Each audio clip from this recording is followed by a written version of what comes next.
भावना गौड़ जी। अध्यक्ष महोदय, मैं आज आपके माध्यम से एक बड़ा संवेदनशील एक मुद्दा है मेरी विधानसभा का, 280 के माध्यम से उसे उठाने जा रही हूं। इसके साथ साथ में इस तरह के दो मुद्दे मैं 280 में पहले भी उठा चुकी हूं। अध्यक्ष महोदय, मेरी विधानसभा पालम के साधनगर वार्ड में जेबीएम पब्लिक स्कूल के सामने लगभग आज से कुछ समय पहले 15 बीघा जमीन जो ग्राम सभा की थी, उसको दिल्ली सरकार ने ग्राम सभा की लैंड्स को डीडीए को हैंडओवर कर दिया देखरेख करने के लिए। इनका खसरा नंबर 612, 613 और 614 है। लगभग 4.5-5 बीघा जमीन के ऊपर लोगों ने कंस्ट्रक्शन कर लिया, 4 मंजिला मकान बन गए हैं, कुछ मकान बन करके तैयार हो गए हैं। इसी विषय में मैं 280 में अपनी बात रखना चाहूँगी। अध्यक्ष महोदय, नियम के तहत यह ग्राम सभा की जमीन देखरेख की दृष्टि से डीडीए को हैंडओवर कर दी गई। मेरे से पूर्व विधायक जो एमपी भी रहे वेस्ट दिल्ली से, उन्होंने इस जमीन को बचाने के लिए डीडीए की इस जमीन पर 4 दीवारी करवा दी ताकि इस जमीन को वो सेव कर सके।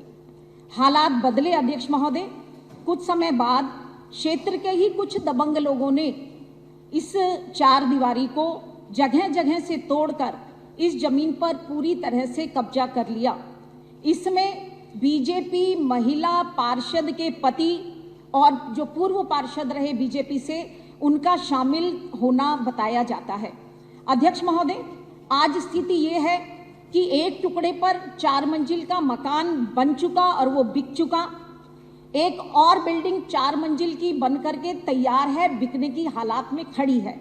अध्यक्ष महोदय, एक लंबे चौड़े टुकड़े पर कबाड़ी वाले बहुत अधिक तादाद में वहां पर बैठे हैं।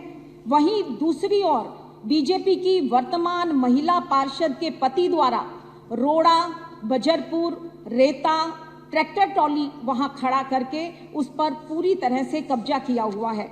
यहां तक कि अध्यक्ष महोदय, मैं आपको बताना चाहूंगी कि हमारे एरिया में रहने वाला कोई साधारण सा आदमी या बिल्डर जब अपनी बिल्डिंग को बनाता है तो उस पर यह दबाव डाला जाता है कि बिल्डिंग मटेरियल का सामान तुम वहीं से लोगे जो अनऑथराइज तरीके से कब्जा करके जहां पर उन्होंने वो सारा सामान डाला हुआ है, और अगर हमसे सामान नहीं खरीदोगे तो पालम विधानसभा में कोई भी बिल्डिंग बनना अपने आप में मुश्किल है। कहने का तात्पर्य यह है अध्यक्ष महोदय, 15 बीघा जमीन जिसे डीडीए को हैंडओवर किया था, आज उस पर पूरी तरह से कब्जा हो गया है।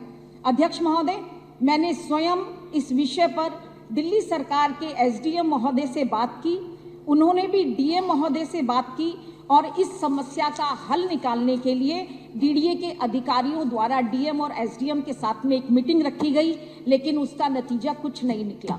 अध्यक्ष महोदय, मेरा इस सदन के माध्यम से, और हमारे दिलीप भाई बैठे हैं जो डीडीए के मेंबर हैं, उनके भी संज्ञान में लाना चाहूँगी। मेरा इस सदन के माध्यम से यह निवेदन है कि इस जमीन को तुरंत आदेश के साथ खाली करवाया जाए तथा इस जमीन पर मानवता के नाते कोई हॉस्पिटल, पार्किंग और स्कूल का निर्माण करवाया जाए। धन्यवाद महोदय, आपने मुझे 280 में बोलने का मौका दिया। शुक्रिया।